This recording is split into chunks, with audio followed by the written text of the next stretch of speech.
I want to thank you for inviting me into your fellowship, your worship, your pulpit this morning. My name is Peter.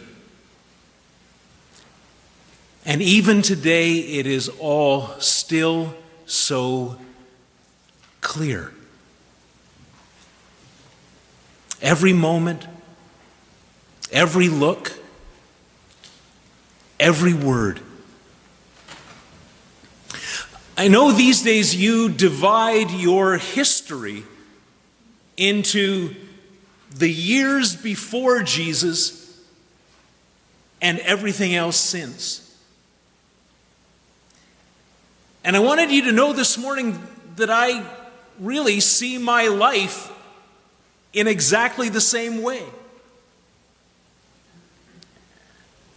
Before Jesus, I was a fisherman, plain and simple. Simple home in Capernaum, comfortable life, loving wife, mother-in-law in residence, but I loved her like my own. By nature, I think you could say that I was an awful lot like the waters that we sailed. Reliable, productive, little unpredictable at times. Okay, sometimes even a little stormy. And then I met Jesus. It was my brother Andrew who introduced us at first. You've got to meet him, he said. And right from the very start, Andrew was convinced that Jesus was the Messiah, the one that we had all been waiting for. For me, though, it took a little longer. It's not like I was a skeptic or anything. There was no doubt to me that Jesus could do wondrous things. There was that wine at Cana, and then the guy in the synagogue.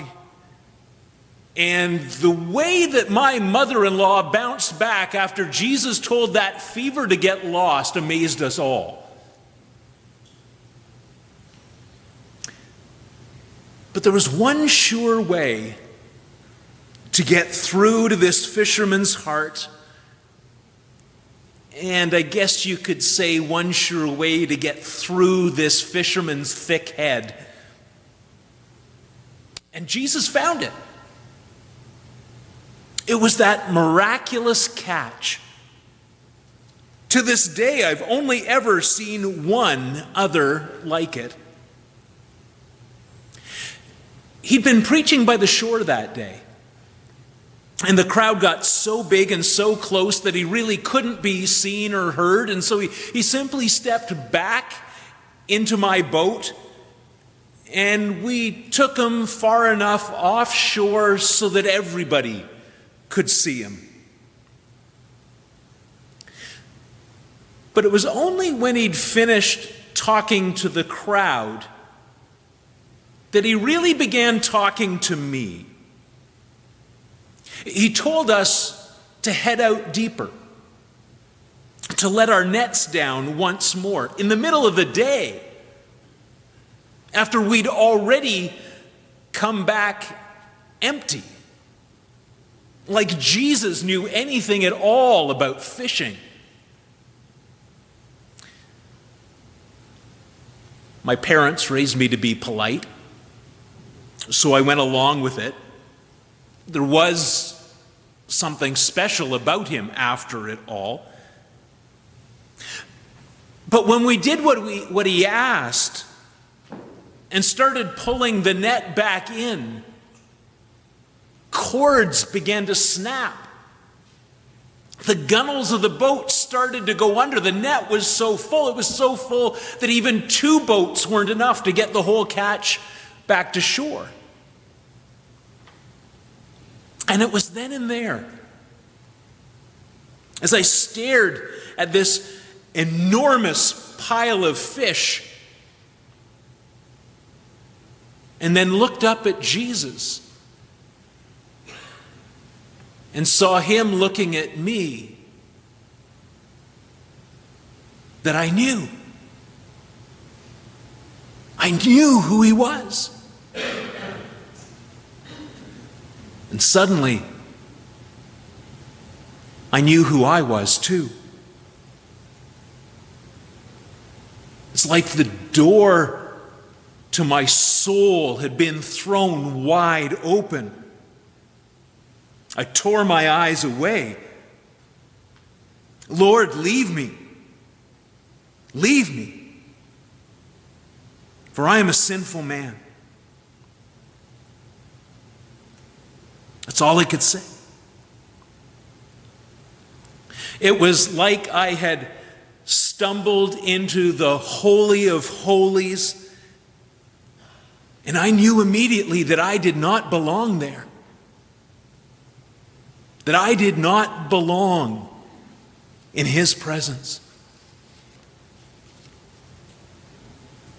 But he said to me, "Don't be afraid." Obviously, he could see my heart too. Don't be afraid. From now on, you will be catching people.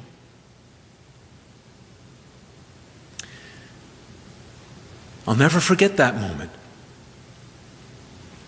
Even knowing fully what I was and honestly what I continue to be to this day, he let me know that there was still a place for me in what he was doing. There was still work that I could do in the kingdom of God.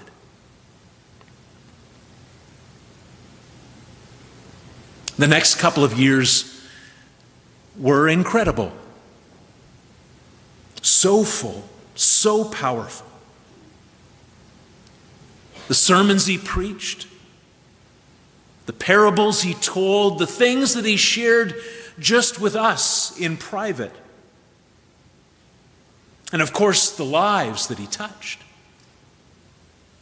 As time went by, the word inevitably spread, the crowds grew. It really seemed like all the prophecies were being fulfilled, that of the increase of his government there could be no end, as old Isaiah once put it.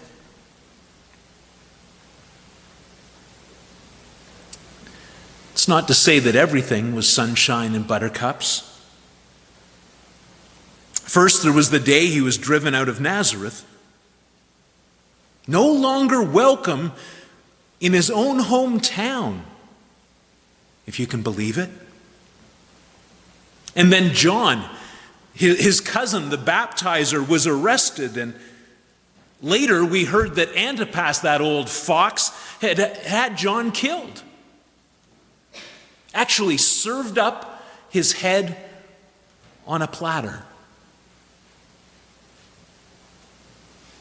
That affected all of us more than I could say. But then when Jesus began feeding the crowds and talking about bread from heaven, it was like Moses had suddenly returned. We really felt as though we were standing on the brink of a new exodus, a new journey, a new beginning. And it was not much after that he took us up to the north, up through my old hometown of Bethsaida, up to the foot of Mount Hermon, to the capital of Antipas's brother Philip. Now, we'd heard good things about Philip. Down to earth, mild, compassionate even. We assumed that's why we'd gone there. But let me tell you, you have never seen such a place as Caesarea Philippi. It was appalling. Den of iniquity, center of idolatry, sin city, if there ever was one. Literally everything and its brother was worshipped there. The gods of the Greeks, Zeus, Hermes, even some goddess named Nemesis. There was a temple there not only to a mere man, but to a dead man. Augustus Caesar was worshipped there as a god. There were goats that danced. And at the center of it all, the cave of Pan.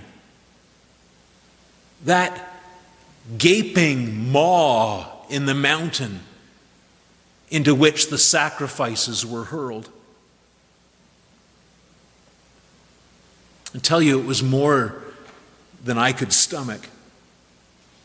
Certainly more than any of us would have willingly taken on our own, but it was Jesus who led us there. Later on, I'd come to understand why.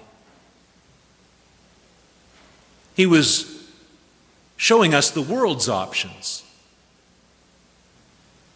He was inviting us to make a choice. He began asking about the rumors, the things we were hearing as we moved among the crowds. Who do people say that I am, he asked.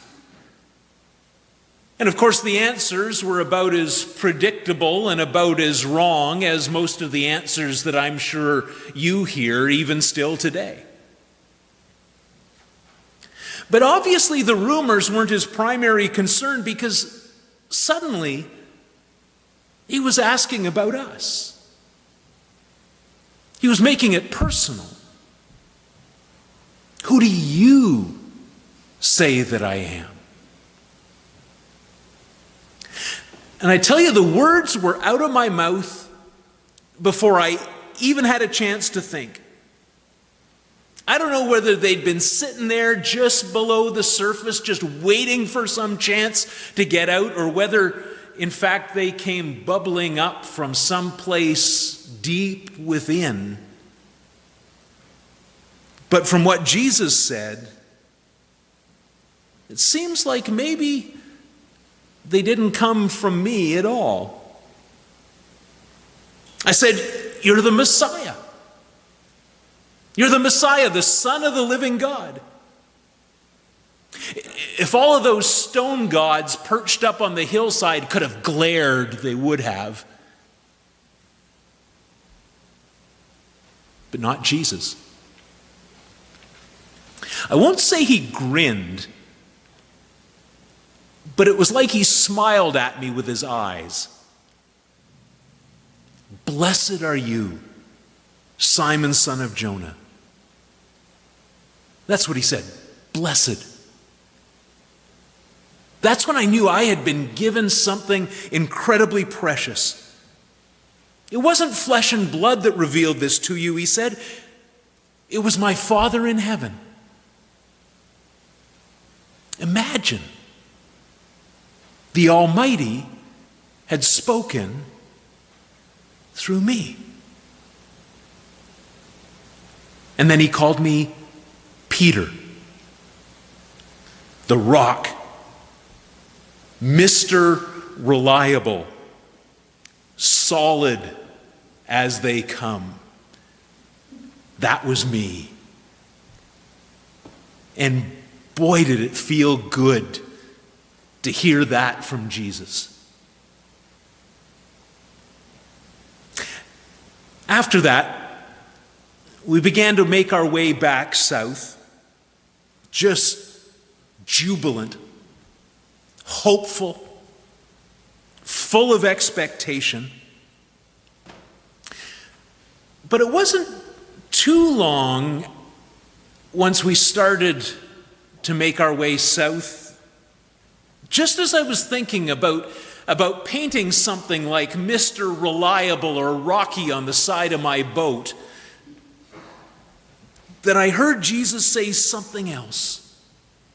Something that yanked me out of my daydreams faster than you can imagine.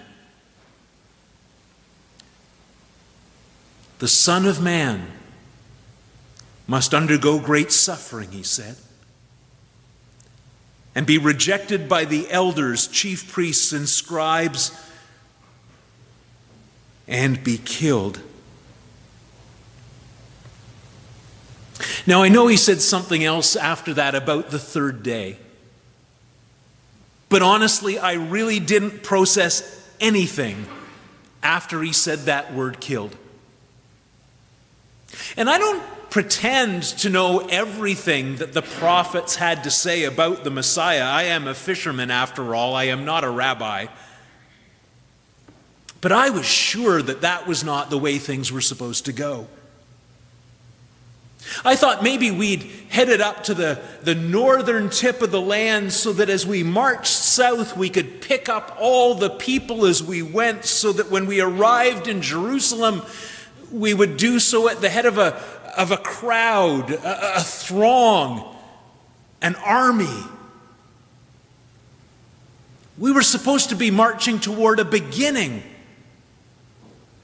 not an ending. Toward a victory, not a defeat. So as we walked along, I made my way to Jesus' side, and I tugged on his sleeve.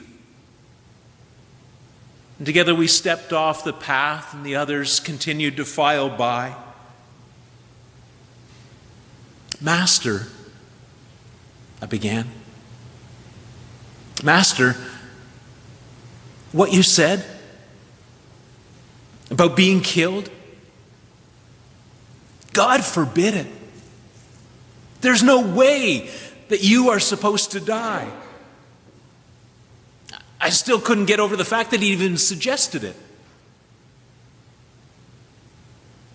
But even more surprising than what he'd said was how he responded to my plea, my petition, my prayer. He called me Satan, the accuser, the deceiver, the distractor, the stumbling block. Just a little while before, Jesus had said that I was speaking the words of the Almighty. Now he was telling me that I was uttering the devil's words for him instead.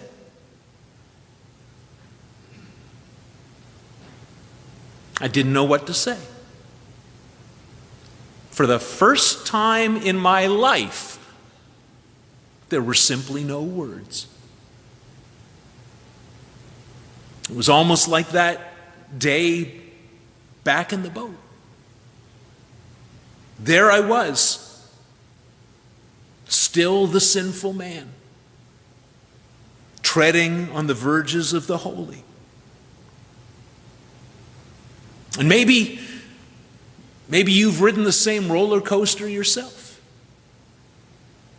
Triumph to failure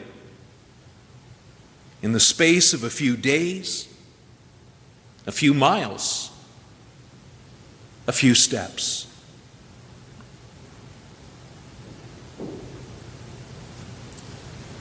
And it was on that note that we once again turned our faces towards Jerusalem. What awaits us there?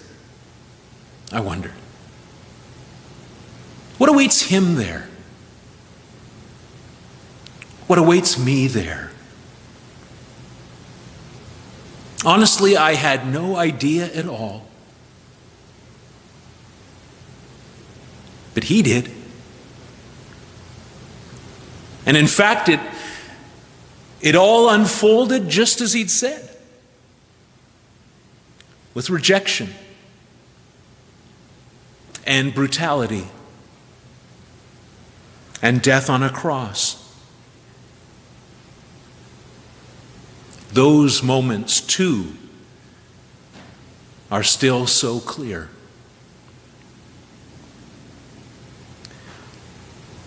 But in spite of all of that, I was right about this. We were marching toward a beginning, not an ending, toward a victory rather than a defeat. But that story will have to wait. Thank you once again.